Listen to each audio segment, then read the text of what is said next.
Thank you for joining me. This is the fourth video in the series about customer engagement during this time of quarantine, answering the question, how do we not lose our customers and even gain a few more fans? In the first video, I covered why it is that you shouldn't be going dark on your customer right now. There's a really important financial reason as to why you should still be engaging with your customer at this time. During the second video, we looked at how you consistently connect with your customer. How did you connect with them when they weren't at your place of business before the quarantine? How do you connect with them now? How do you become a squeaky wheel without being an annoying squeaky wheel? And I covered why you shouldn't really put all your eggs in one basket. That was video 2. In video 3, we looked at what does your customer need and want from you right now? The most obvious answer is your product or service, but there's much more to the communication piece than simply your product or service. That brings us to video 4, and we're asking the question, what can you do to strengthen your customer relationships and retention right now? Now, this might be one of my most favorite topics because this is all about connection.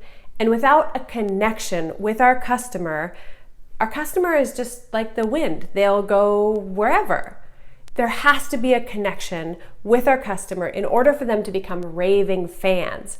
There has to be a connection with our staff in order for them to want to stay and to serve well.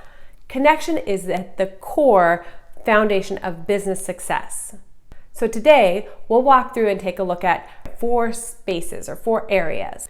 The first place we'll look at with your business, or you can look at with your business, is how to connect your product and your service to your customer. That's the most obvious place to start. So I want to give you an example of how a product relationship was really strengthened in my own life. Now, years ago, I really wasn't a coffee drinker. Please don't martyr me and burn me at the stake right now. I do now like a cold brew that's smooth and maybe a latte that I don't taste the bitterness of the coffee. But this is a pretty recent development. So years ago, I really didn't like coffee. I had to rely on other people's opinion about it. And the person's opinion I relied on the most was my husband's because he's a coffee drinker. So having a boutique hotel, obviously, we needed some coffee. So based on my husband's recommendation and then also the recommendation of Peggy, who owned the coffee company, we got a blend of coffee that we thought would be the best for our clients. And for me, it was just a bean. It's just a product. It's the coffee, and it served and filled a need of our customers that needed coffee in the morning.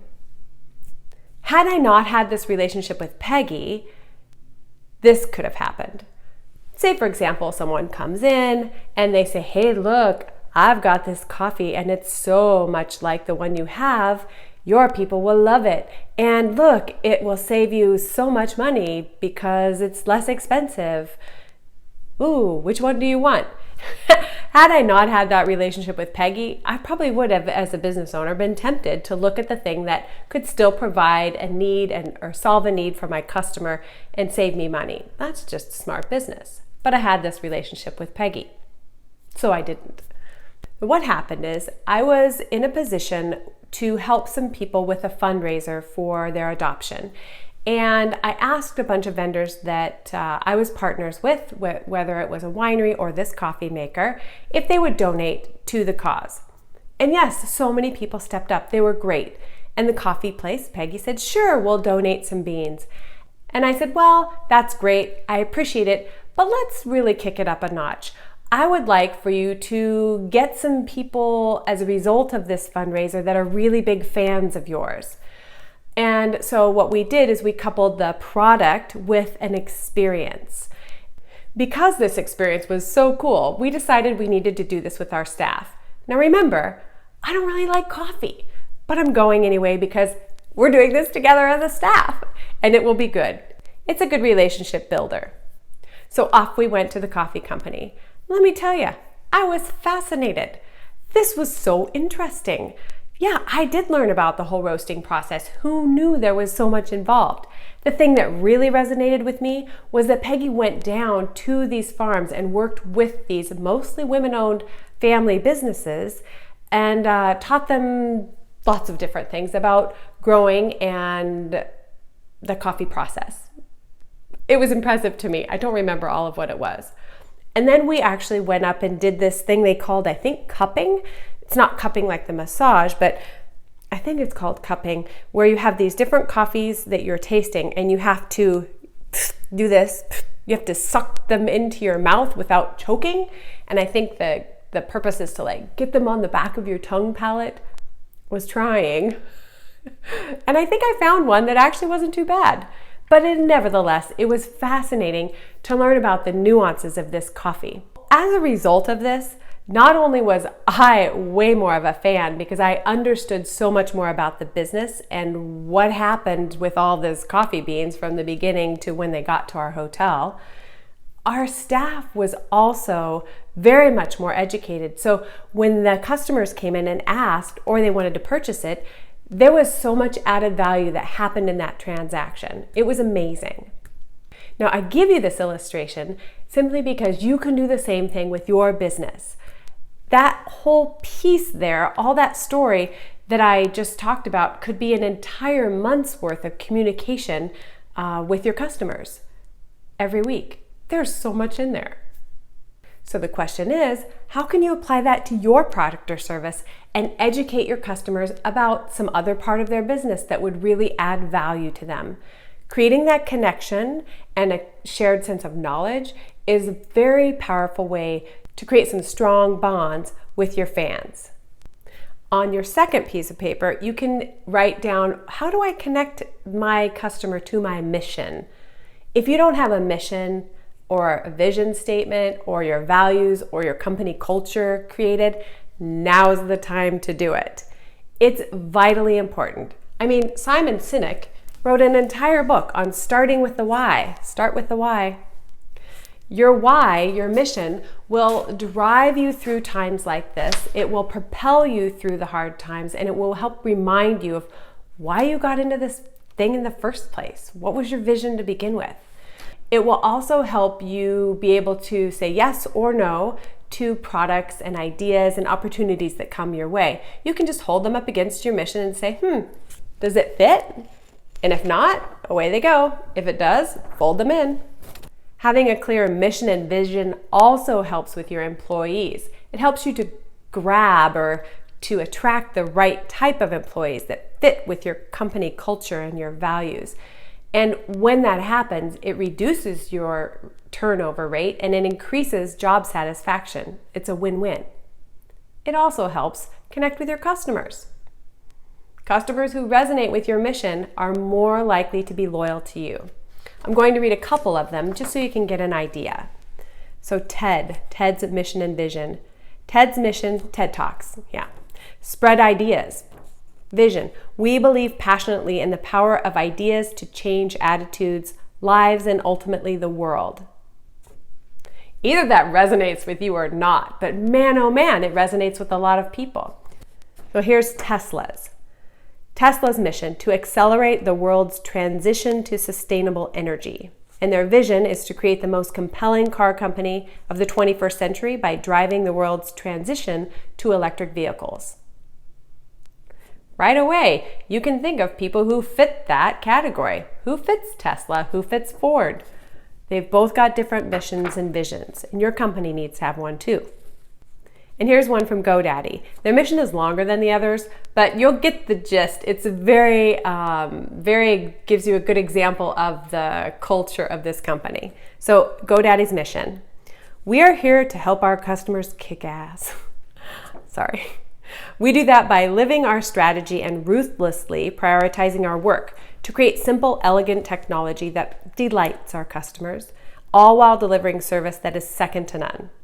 Every single day, we join forces across teams and groups to break down barriers, build new markets, and stare down the impossible until the impossible blinks. Vision: we will radically shift the global economy towards small businesses by empowering people to easily start, confidently grow, and successfully run their own ventures. Pretty compelling. What's yours? Another example of connecting your values to your customer values is myself when I go to the grocery store. I could just easily stop there and get my spices, but I don't. I go an extra stop to our local spice store and I have them refill, Pre-COVID, I could have them refill my spice bottles because it's important to me not to just throw those out. I have nice glass bottles and they'll refill them. So I make the extra stop and I go support my local business. And one more example for you as to how your vision and mission and your company values can drive your customers to be really loyal is in that there's a business here locally that I literally could walk to get the thing that I want to get. I don't want to give away what the business is. That would be poor form. Instead, there is a competing business in a town that's 20 miles away. And I will call that business and I will order my things that I want from that business rather than go here locally. And the reason I go there is because their service is so much better. And to me, service is so important. It is an extremely core value of mine, so much so that I'll go there to go get my stuff. So the question for you is, what is your mission, your vision statements, your company culture and values? What are they? And then how can you communicate that in a creative way now and in the future? Knowing your core values and mission and purpose, they not only help you with your employees and finding the right staff, but they definitely help with finding that correct target market that fits you super well and create raving fans of your customers. Another really fun way that you can strengthen your customer relationships and retention right now is to connect your customers to your staff. Now, this may be taboo to say, but I've heard this question before. People will say, "Who's your favorite kid?" And parents always say, "I don't have a favorite. I love you all equally." I'm not sure I buy that. I think probably the true answer is, gosh, if I'm reading a book, that one's my favorite. If I'm cooking, that one's my favorite. Not favorite in that it's bad, but just you prefer one over the other. They're all loved, of course. But really, truth be known, if you want to go hiking, don't you want to take one kid over maybe another one? And if you want to go snuggle on the couch, doesn't one sort of beat out the others with preference? Now, you know how you have maybe favorite kids for different activities? My guess is that if we said who are your favorite customers, right now, a few of them would come to mind. There are people that you really prefer. There's nothing bad about that. We serve everybody well. But the fact of the matter is you probably have some of your favorites when it comes to customers. Well, know this, that just like you have some favorite customers that you love when they call or come in, your customers have some favorite staff. Now that staff right now, because we abruptly closed, that relationship was severed. It was just ripped off like a Band-Aid, and there's no connection there at all. Well, now is a great time to create some of those connections and to take that ripped Band-Aid off and maybe put it together back a little. Now, I'm not saying that we could make these connections with your customers to your employees, and you don't want to go to the creepy area. They need to be intentional. The connections that you create need to be centered or focused or grounded, if you will, in your product or service or your business. For example, I don't really need to know about how so-and-so is homeschooling if the reason that I know that person is from a bakery. The two don't relate, not at all. But what would be interesting to me as a customer to connect me to that employee was if there was a post about my favorite employee and what their favorite products are that they are missing right now. Something like that. It connects it back to the business. Another wonderful strategy that I saw get lots of wonderful loves from their customers was simply a photo montage of employees holding up some signs, and those signs were posted on social media. And it was basically a message to the customers. Man, it got so much traction and love because it's creating a connection. That Band-Aid was ripped off abruptly and we were taken from one another, and this was a way to make that connection happen back again. This is a tool in your pocket to be able to be that squeaky wheel in a very value-adding way, not in an annoying way. And the fourth way that you can strengthen customer relationships and retention is to connect your customers to one another. And that might be in form of a member group or a club or something like that. People like to feel connected to one another. Birds of a feather flock together. That sort of a thing. Now, if you can't create a club or a group, maybe you have a post and you do a call to action regarding something that your customers are using from your business. And then you post those into a video montage or a picture post on your social media and through your email. There's a lot of different ways that you can connect and make groups. It just takes a little bit of creative thinking and brainstorming right now to figure that out. So to reiterate, number 1, you're connecting to your product or service. Number 2, connecting to your mission, values, and vision. Number 3, you're connecting with your staff. And number 4, you're connecting members and customers together. These are multiple strategies that you can use right now on a consistent basis to continue that communication piece and that connection piece with your customer. It relates to the video before where we talked about the squeaky wheel, but in a very value-add way. Now, the last video in this series will cover how can you gain access to a new audience. Erica did that in video 3, and we'll tell you how. As a hint, think 80-20. Thank you so much for watching. I appreciate the thumbs up, the share. Only with your help can we help lots of businesses make it through this time. I appreciate you very much. Have a great day.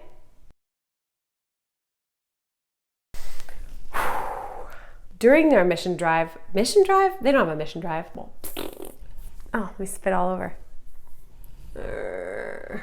Having a clear mission and vision. Oh. Vision. 32 minutes?